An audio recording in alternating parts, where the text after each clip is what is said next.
It is illegal to obstruct the work of the United States Congress. So when Anthony Fauci repeatedly says this to a group of senators, I will invoke my right under the Fifth Amendment of the Constitution to refrain from answering your questions. And says that 111 times over the course of several hours, refusing to answer every question he was asked last week. Well, nothing says honesty like taking the fifth, huh, Doc? Let's try something. What day of the week is it today? What color tie you're wearing? What color's the carpet in front of you? On the advice of counsel, I respectfully decline to answer based upon my rights under the Fifth Amendment to the Constitution. Super awkward, but is it illegal? There will be repercussions to your refusal to testify today. This is about contempt. Contempt for this body and contempt for the American people. Some breaking news this morning. The Senate Homeland Security and Governmental Affairs Committee has voted to hold Dr. Anthony Fauci in contempt of Congress. Republicans under Donald Trump have declared fresh war on the man who basically overnight was suddenly the most influential and prominent public health voice during the pandemic. Now, he won't tell them a thing. How long can he keep that up? Who the f*** do you think you were for doing that?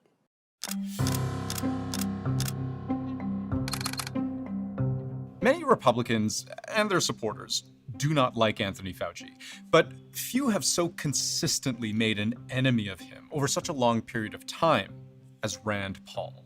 Instead of an apology, you have for years avoided responsibility. You did not tell the American people the full story. Rand Paul is the Republican chair of a Senate Homeland Security Committee that subpoenaed Anthony Fauci to testify just last week over, I would say, two main questions that even all these years after the pandemic, he still feels are unanswered. One, did Fauci try to push this idea that COVID couldn't have come from a Chinese lab, even when he thought maybe it did? And two, did Fauci lie about whether the U.S. gave money to create this virus that would ultimately kill more than 1 million Americans? Fauci denies these claims. And here was one of the only things he said at his hearing last week. The sole reason he is calling me before this committee is to get me to say something, anything, that could vindicate his repeated public pledges that I end up, in his words, quote, behind bars, unquote. Any reasonable person who has followed his unhinged obsession with me would readily come to the same conclusion. And so it began. Can you explain to the committee why you chose to fund this dangerous research in China? On the advice of counsel, I respectfully decline to answer. Dr. Fauci, did the CIA ever transfer funds to NIH under an interagency agreement? Dr. Fauci, were the scientists at the Wuhan Institute of Virology capable of inserting a furin cleavage site into a coronavirus? Lab investigators, did they ever appear in these labs to make sure that they were safe labs? On the advice of counsel, I respectfully decline. And you get the idea. The Republicans are accusing Dr. Fauci of being in contempt of Congress because he refused to answer questions and he invoked his Fifth Amendment privilege. And the Republicans are saying you can't do that because you've been given a pardon by President Biden, which covers your culpability, and you are not allowed to invoke the Fifth. Yes, ordinarily, an American's Fifth Amendment right is to remain silent, to avoid self-incrimination. And you can do that by not answering questions. Except Republicans say, hang on, Joe Biden, when he was president, gave you a preemptive pardon. Breaking news, President Joe Biden announcing pardons in his final hours before Donald Trump takes office. Biden announcing the pardon of Dr. Anthony Fauci. So you're immune to prosecution, meaning you can't invoke the right to remain silent since there's no chance of self-incrimination, since there's no chance of prosecution. You don't have any rights under the Fifth Amendment because you've been pardoned, as you very well know. So to avoid questioning in this way, this, they say, is contempt, punishable by a fine of up to $100,000 and or up to a year in jail. We are voting on whether a witness who has received the benefit of a sweeping federal pardon can be ordered by this committee to answer questions and then defy that order without consequence. So that's why and how Fauci is under legal threat today. But the bigger question is the bigger threat beyond today.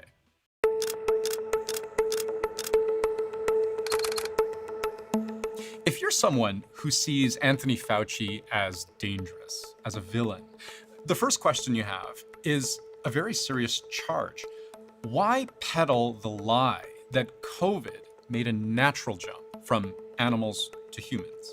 Publicly, Anthony Fauci promoted the theory that the virus arose naturally, while privately, he was well aware of a mountain of evidence suggesting the virus originated in the lab.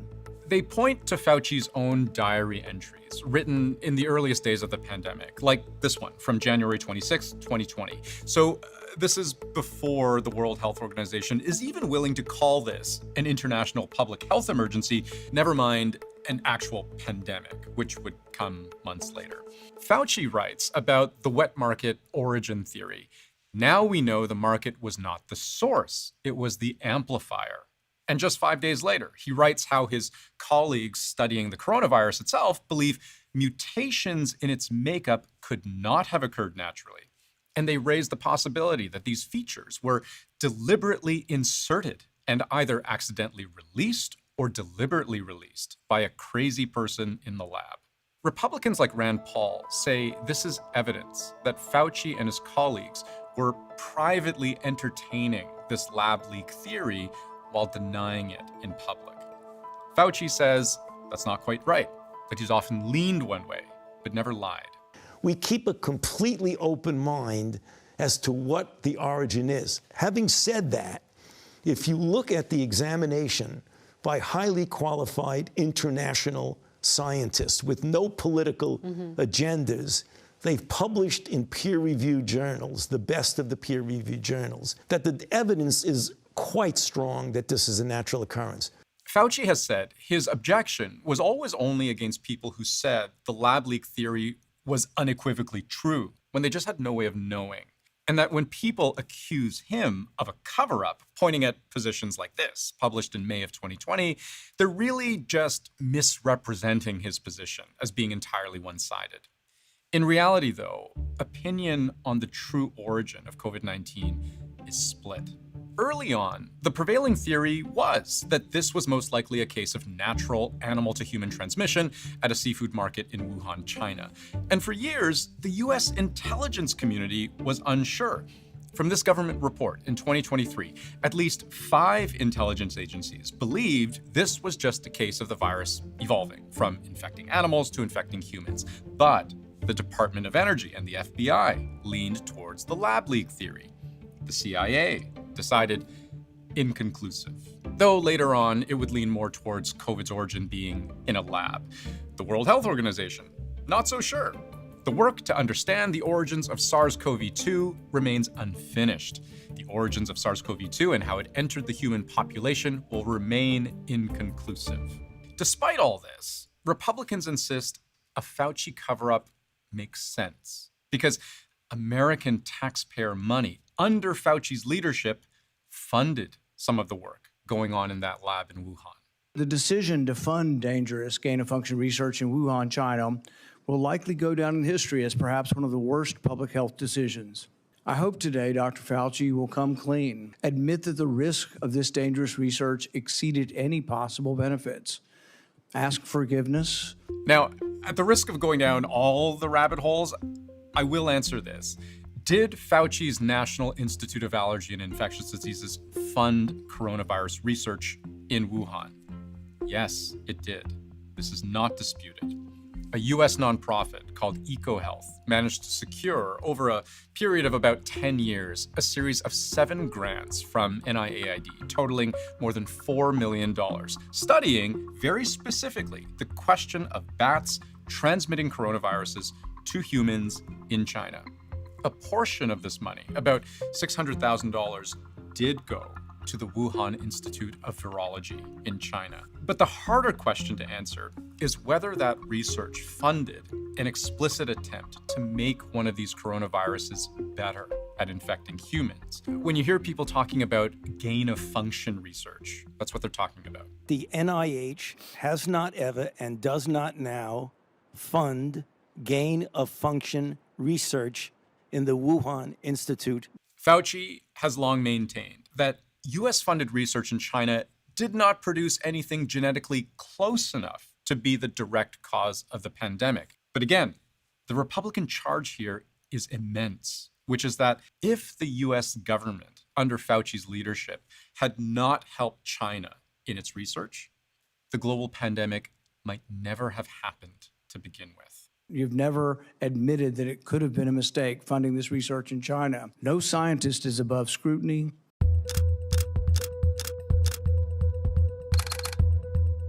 So here's the thing. I'm not explaining and reopening this whole who caused the pandemic debate to try to come to some sort of conclusion on the matter.